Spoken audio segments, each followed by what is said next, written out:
샬롬 반갑습니다. 9월 24일 화요일 새벽 하나님께 올려드립니다. 함께 찬송가 95장 부르십니다.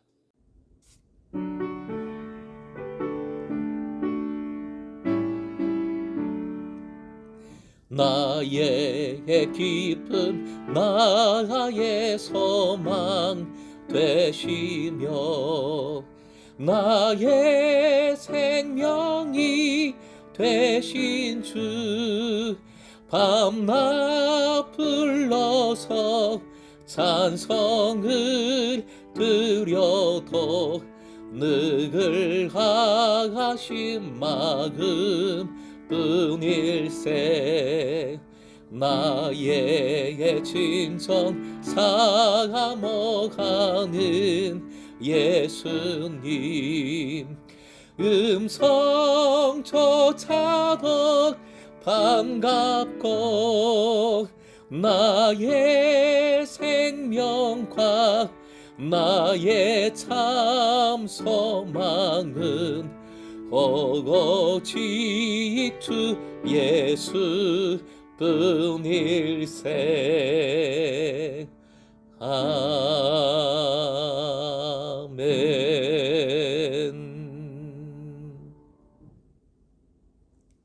오늘 말씀 빌립보서 4장 1절에서 3절, 빌립보서 4장 1절부터 3절까지의 말씀 함께 읽겠습니다.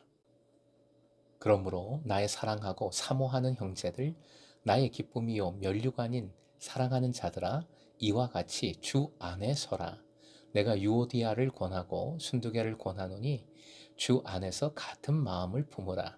또 참으로 나와 멍에를 같이 한 내게 구하노니 복음에 나와 함께 힘쓰던 저 여인들을 돕고 또한 글레멘드와 그 외에 나의 동력자들을 도우라. 그 이름들이 생명책에 있느니라. 오늘의 기도 제목, 먼저 다가가 용서하고 도와주는 제자 되게 하소서. 먼저 다가가 용서하고 도와주는 제자 되게 하소서. 본문은 1절 맨 앞 그러므로로 시작을 합니다. 이는 앞에서 십자가와 재림을 논했는데, 그러므로 십자가와 재림 사이에 있는 그리스도인이 그 삶을 어떻게 살 것인지에 대하여 본문은 말합니다. 먼저 주 안에 서라 명합니다. 지금 빌립보 교우들은 십자가의 원수로서 자기의 이익만을 추구하는 대적자들 한가운데 있습니다. 하지만 그럴지라도 예수님만 의지하고 예수님 말씀에만 순종하여 견고히 흔들리지 말고 서 있어야 합니다. 서다 스테커라는 원어 단어는 구축된 진지에서, 만들어진 진지에서 어떤 상황에도 끝까지 자기 자리를 버티고 지키는 군병을 뜻합니다. 주 안에서 끝까지 변함없이 믿음으로 버텨야 합니다. 그 자리에 굳건히 서 있어야 합니다. 둘째, 2절 주 안에서 같은 마음을 품으라 명합니다. 그리스도인들의 연합을 뜻하지요. 견고히 서는 행동과 같은 마음을 품는 것은 동전의 양면과 같습니다. 그러므로 바울 사도는 같은 마음을 품지 못하는 두 명의 이름을 구체적으로 언급합니다. 이들의 분열 원인은 나오지도 않습니다.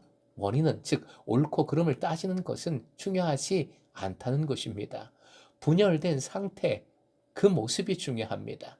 그렇다면 이들은 서로를 어떻게 바라보아야 하겠습니까? 그 본질적인 모범이 1절 앞쪽에 나오고 있습니다. 화면 보시고 함께 읽겠습니다. 나의 사랑하고 사모하는 형제, 나의 기쁨이요 면류관인 사랑하는 자. 그리스도인들은 형제자매, 예수 안에서 새로운 가족 관계를 이룬 이들입니다.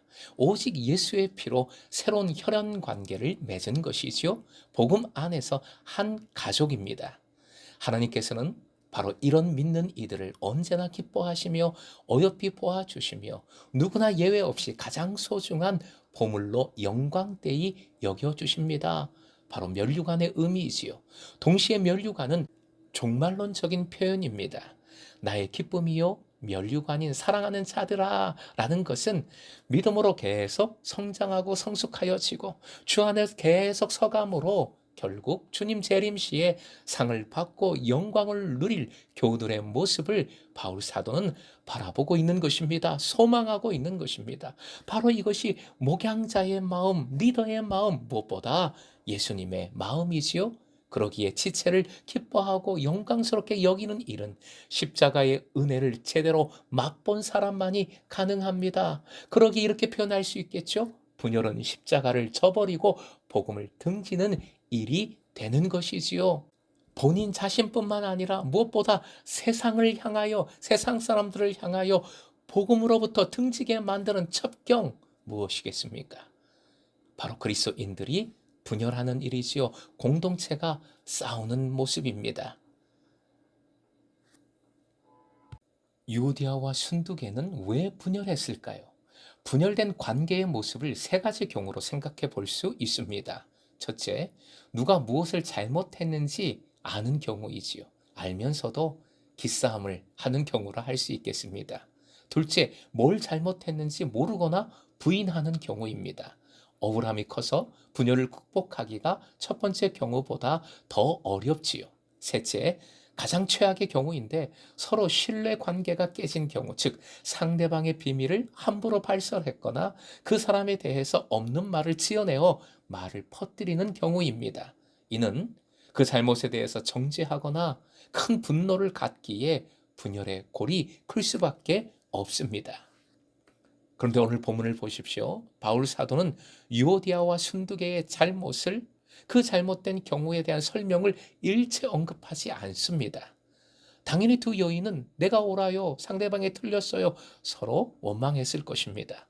하지만 바울 사도는 중재자 역할을 일체 행하지 않습니다. 다만 3절 권하고 권하노니라는 표현을 통해 두 사람에게 동일하게 같은 마음을 품으라는 원칙만을 명하고 있을 뿐입니다.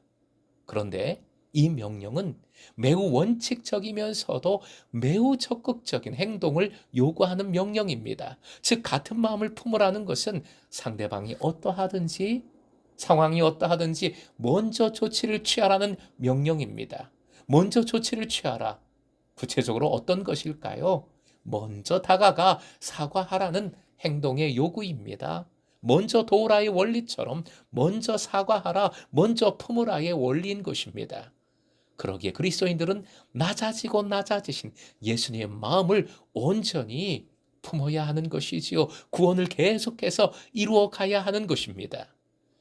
부부도 같은 마음을 품기가 어렵지요. 그런데 정말 다양한 사람들이 많이 모인 공동체에서 같은 마음을 품기란 사실 불가능에 가깝습니다.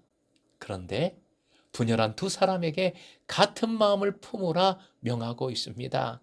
이것은 먼저 조치를 취하는 적극적인 행동을 요구하는 명령입니다. 같은 마음을 품기는 바로 이런 행동을 통해 이루어지기 때문이지요. 그러기에 우리는 예배와 소그룹 나눔에 더욱 최선을 다하여 이를 연습하고 또 연습하고 실천하고 또 실천해야 하겠습니다.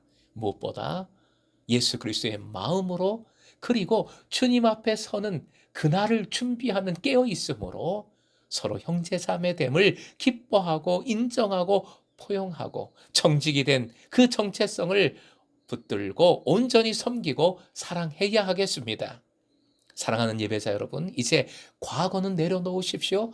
과거는 내려놓으십시오. 우리 공동체의 경우 이제 70주년 이후를 위한 공동체의 모습, 그 관계, 그리고 한 사람 한 사람 바로 지금의 삶이 중요합니다. 지금, 바로 지금 내 이름은 어디에 있을까요? 어디에 위치해 있습니까? 유오디아와 순두계의 자리, 그 분열의 자리에 내 이름이 있습니까? 아니면 나와 멍에를 같이 한 당신, 그 동력의 자리에 내 이름이 있습니까? 어떠하든지 멍에를 같이 하는 동력자의 이름이길 축복합니다. 혹 분열이 생겼다면 억울할지라도 내가 먼저 다가가 사과하십시오. 품으십시오. 무엇보다 말하기 전에, 부탁하기 전에 먼저 살펴서 도와주십시다. 이를 위해 소그룹 나눔으로 우리의 삶을 솔직하게 계속 나누어 가십시다. 주님 사랑의 핵심은 먼저 조치를 취하신 것입니다. 우리가 알기도 전에 이 땅에 성육신 하시어 먼저 십자가를 지시는 조치를 취하셨습니다. 그것을 통해 우리의 죄를 사하여 주신 것이지요. 그것이 주님의 사랑입니다. 우리가 먼저 요구하기도 전에, 뭘 알기도 전에 먼저 구원의 모든 조치를 취해 놓으셨습니다.